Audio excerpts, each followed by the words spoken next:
한국교회를 대표하는 연합기관인 한국기독교교회협의회와 한국교회총연합은 코로나19 재확산 우려와 관련해 기자회견을 열었습니다. 교회협과 한교총은 코로나19 재확산 방지를 위해 다가오는 여름 행사를 자제하거나 취소해 줄 것을 당부했습니다. 26개 장로교단들의 연합체 한국장로교총연합회가 한국장로교회 날 기념 예배를 드렸습니다.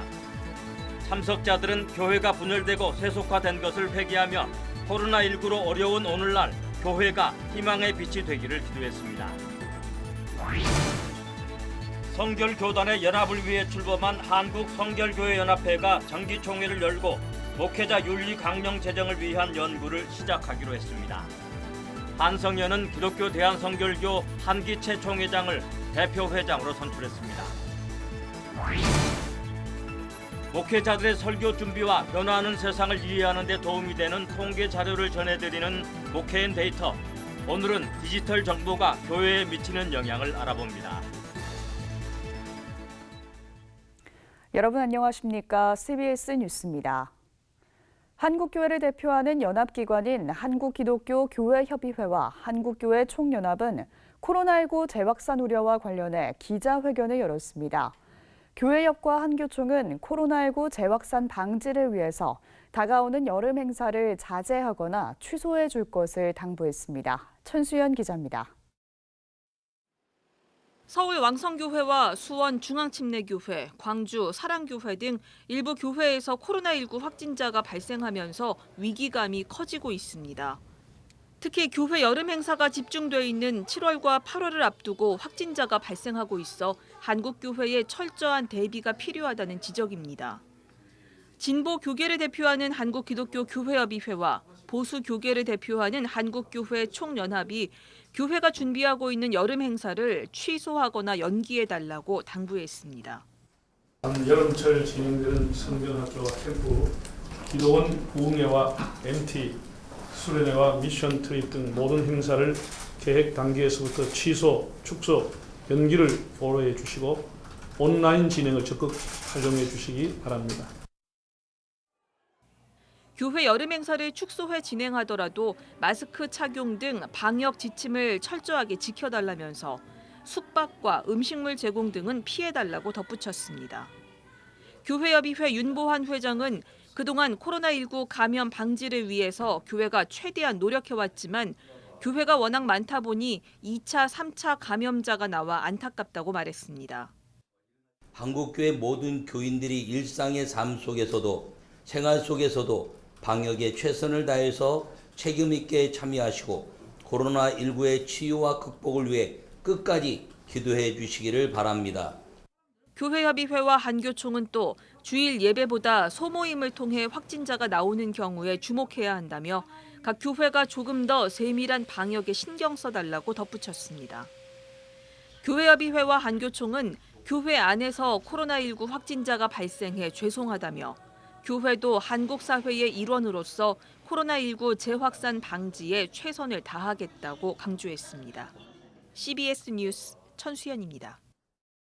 26개 장로교단들의 연합체 한국장로교총연합회가 한국장로교회 날 기념 예배를 드렸습니다. 참석자들은 교회가 분열되고 세속화된 것을 회개하면서 코로나19로 어려운 오늘날 교회가 희망의 빛이 되기를 기도했습니다. 오요셉 기자입니다.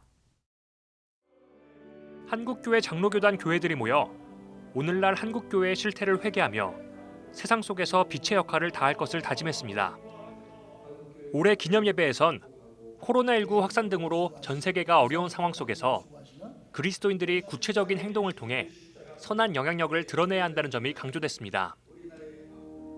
예장합동 직전총회장 이승희 목사는 설교에서 오늘날 교회와 세상의 경계가 무너지고 있다며 자정 능력까지 상실해버린 교회의 모습들은 성경이 말하는 마지막 심판의 때를 떠올리게 한다고 회개했습니다.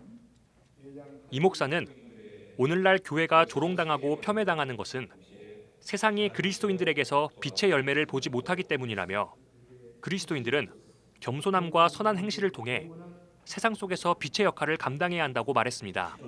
우리 교회의 현주소를 다시 한번 점검해야 될 때가 바로 지금이라고 믿습니다. 착한 삶의 열매를 보여주고 진실한 삶의 모습을 그들에게 보여주고 우리에게 이런 의로움이 있다고 이 불의한 세상을 향해서 우리의 삶의 모습들을 내놓아야 하지 않겠습니까? 참석자들은 우리나라 역사 속에서 장로교회가 감당했던 빛과 소금의 역할을 돌아보며 코로나19로 어려움을 겪는 우리 사회에 교회가 희망의 빛을 비추길 기도했습니다. 특히 한국전쟁 70주년을 맞이하며 한반도의 복음을 통한 평화 통일이 이뤄질 수 있도록 노력할 것을 다짐했습니다. 우리는 한반도를 복음으로 통일하는 것이 한국교회에게 주신 가장 중요한 과제의 하나라고 여기며 이를 위해 최선을 다하겠습니다. 문화체육관광부 박양호 장관과 박원순 서울시장도 축하의 글을 보내 코로나19 확산 방지를 위한 교회 노력에 감사를 표하며 공동체의 위기를 극복해 나가는데 교회가 함께해달라고 부탁했습니다. 한편 예배 후 열린 자랑스러운 장로교인 시상식에선 목회와 교육, 복지, 선교 분야에서 각각 고만호 목사와 정성구 박사, 김명원 목사, 김재용 선교사가 상을 받았습니다. CBS 뉴스 오요셉입니다. 성결교단의 연합을 위해 출범한 한국성결교회 연합회가 정기 총회를 열고 목회자 윤리강령 제정을 위한 연구를 시작하기로 했습니다. 한성회는 또 기독교 대한성결교회 한기채 총회장을 대표회장으로 선출했습니다. 이순규 기자의 보도입니다. 기독교 대한성결교회와 예수교 대한성결교회, 대한기독교 나사렛 성결회가 함께하는 한국성결교회 연합회가 목회자 윤리강령 제정을 위한 연구를 시작했습니다. 한국성결교회 연합회 한성회는 정기총회에서 각 교단의 신학교수와 목회자 각 한 명씩으로 구성한 사회분과위원회를 신설하고 목회자 윤리강령 제정 작업에 착수했습니다. 한성회는 최대한 빠른 시일 내에 목회자 윤리강령을 발표하겠다는 방침을 정했습니다. 한성회이 목회자 윤리강령 제정에 나선 이유는 한국교회는 물론 목회자의 신뢰도 역시 하락하고 있기 때문입니다. 목회자 윤리강령 제정을 건의한 기독교 대한성결교회 한기채 총회장은 교회와 목회자를 바라보는 시선이 따가워진 지 오래라며 성결인들의 자존심을 위해서라도 목회자 윤리강령 제정이 필요하다고 말했습니다. 그동안에는 한국교회가 양적으로 많은 부흥을 하기도 했지만 이제야말로 질적으로 또 건강한 그런 교회가 되어 나가야 되는 요청이 안팎으로 많이 오고 있는데 우리 성결 교단들이 연합해서 그 일을 감당해 나가게 되면 올해 정기총회에서 신설한 사회분과위원회는 목회자 윤리강령 제정 외에도 차별금지법과 코로나19와 같은 사회 현상 등에서 성결교회 입장을 담은 성명 등도 꾸준하게 발표할 계획입니다. 한편 한성회는 이번 총회에서 기성 한기채 총회장을 대표회장으로 선출했습니다. 한성회는 회원교단이 돌아가며 대표회장을 맡는데 이번에는 기성총회 차례가 된 겁니다. 정기총회에 앞서 드린 예배에서 설교를 한 나성총회 신민교 감독은 코로나19가 장기화되는 상황에서 낡은 습관을 버리고 새롭게 거듭나는 성결교회가 되자고 강조했습니다. 우리도 바울처럼 새로운 삶을 또 새로운 변화되는 환경을 대비하기 위해서 낡아 버린 옛 관습인 자기 의를 버려야 하는 것이. 한성회는 기독교 대한성결교회와 예수교 대한성결교회, 대한기독교 나사렛 성결회 등 성결교단의 연합을 위해 지난 2010년 창립했습니다. CBS 뉴스 이승규입니다.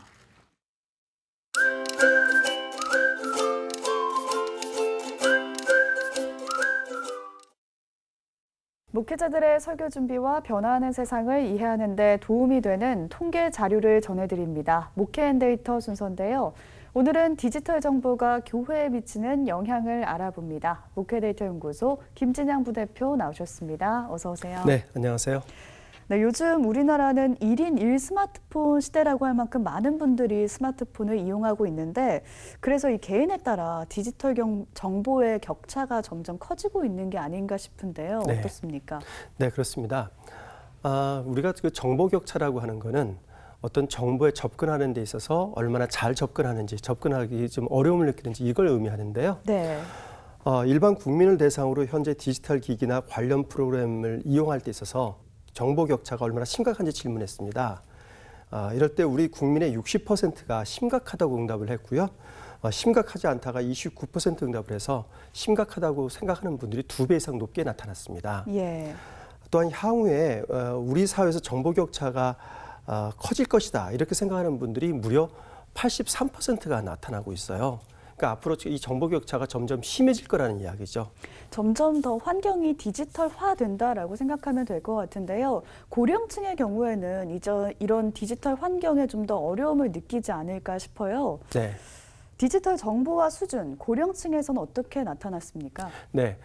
한국정보화진흥원에서 정보화 수준이라고 하는 개념을 가지고 정보화 수준을 측정할 수 있는 지표를 만들어냈습니다. 예. 이 지표를 통해서 보면 우리 사회에서 그 4대 정보 취약계층이 따릅니다. 저소득층, 장애인, 농어민, 고령층 이렇게 있는데요. 그 가운데 고령층이 일반 국민을 100으로 놨을 때 고령층의 정보화 수준은 64% 정도밖에 되지 않습니다. 그래서 4대 취약계층 가운데서 고령층의 정보화 수준이 가장 낮았는데요. 예. 좀 더 구체적으로 보면 일반 국민을 100으로 뒀을 때 50대는 99% 수준이었으니까 일반 국민하고 거의 비슷한 수준이었죠.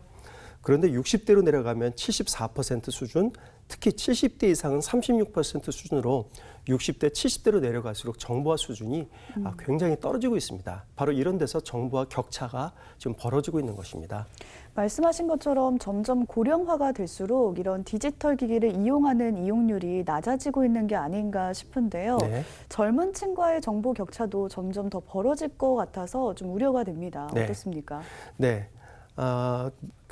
요즘에 모바일 스마트폰은 대부분 다 갖고 있지 않습니까? 예. 그런데 60대로 올라갈수록 그 스마트폰을 이용해서 다양한 기능을 사용할 수 있지만 그런 것들을 이용하는 그런 이용률이 굉장히 떨어지고 있습니다. 네.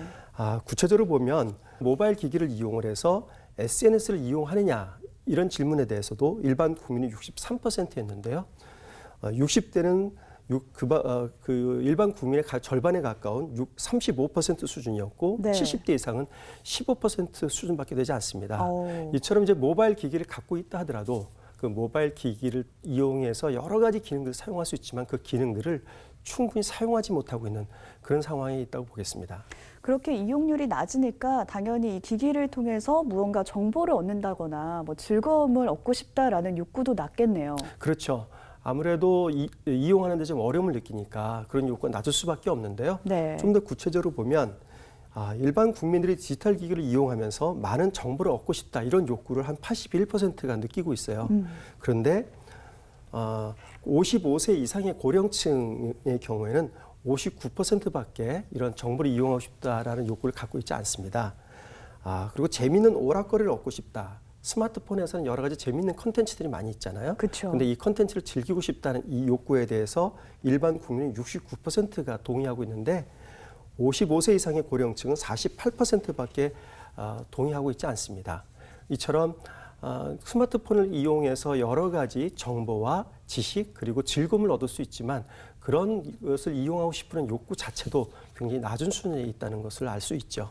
네, 코로나19 확산으로 우리 교회에서 온라인 사역을 넓혀가고 있잖아요. 네. 그 가운데 이런 디지털 정보의 격차를 좀 줄여나가는 노력이 필요하지 않을까 싶은데 어떻습니까? 네, 그렇습니다. 우리 사회가 점점 그 디지털 사회가 되어가고 있는데 특히 이제 코로나19로 인해서 이런 이런 움직임이 더욱더 가파르게 진전이 됐습니다. 근데 이런 흐름 속에서 고령층들은 스마트 기기 그리고 이런 디지털 정보 격차를 많이 느끼고 있기 때문에 이분들이 충분히 접근하거나 접근해서도 그 콘텐츠들을 충분히 활용하고 있지 못해요. 또 연세가 아주 많으신 분들은 이런 것도 상당히 어려운 경우들이 아무리 교육을 하더라도 좀 어려움을 많이 느낍니다. 네. 그래서 이런 분들을 위해서는 교회가 온라인을 강화하고 온라인 콘텐츠를 제공하는 데 노력하는 것도 필요하지만 한편으로는 오프라인을 통해서 연세가 아주 많으신 분들 그리고 디지털 라이프를 쫓아오기 좀 어려운 분들을 오프라인 쪽에서 좀 배려하는 이런 활동을 통해 가지고 전 교인들이 교회의 어떤 흐름, 교회 움직임에 대해서 소외감이거나 박탈감을 느끼는 일이 없도록 교회가 좀 배려하는 것도 매우 중요하다고 생각이 됩니다. 예, 교회 안에서 어느 누구도 소외되는 사람이 없도록 세심한 배려가 필요하지 않나 싶습니다. 네. 네, 오늘 말씀 여기까지 듣겠습니다. 지금까지 세상과 교회 흐름을 통계로 살펴봤습니다. 목회데이터 연구소 김진양 부대표 함께했습니다. 고맙습니다. 네, 감사합니다. 북한 평양의 심장병원 건립을 추진 중인 여의도 순복음교회가 연세대학교 의료원과 업무 협약을 체결하고 평양 심장병원 건립과 효율적인 운영을 위해 협력해 나가기로 했습니다. 연세의료원은 앞으로 평양심장병원의 자문기관 역할을 하면서 평양심장병원 의료진들의 교육과 훈련 등을 지원할 예정입니다. 두 기관은 조속히 병원을 준공해 경색된 남북관계의 화해의 물꼬를 트는 마중물 역할을 감당하길 희망한다고 밝혔습니다. 평양심장병원은 지난 2007년 공사가 시작됐지만 천안함 사태로 남북관계가 얼어붙으면서 건축이 중단됐고 유엔의 대북 제재 등으로 현재까지 건립이 지연되고 있는 상태입니다.